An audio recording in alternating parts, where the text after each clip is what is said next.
In this video, we're going to explain the basic idea of our model and how actually the flow works. Starting from the input here, you can zoom in.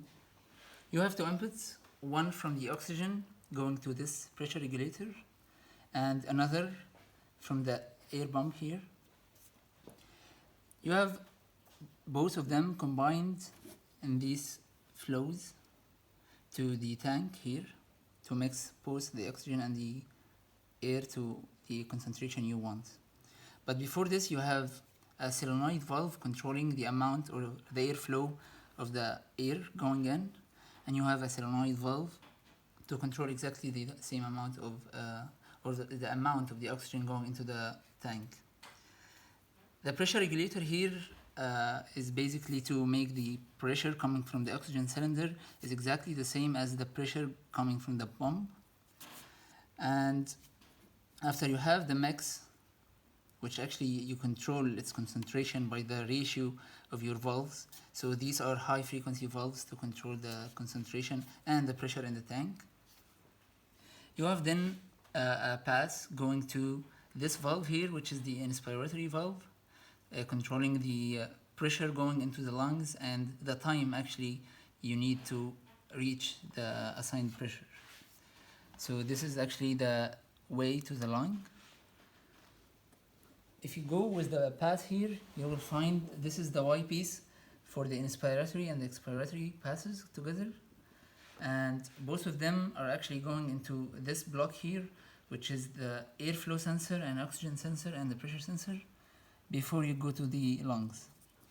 The basic idea of this block here is to calculate exactly the amount of air going in and out and the pressure at the lungs at the moment you're calculating.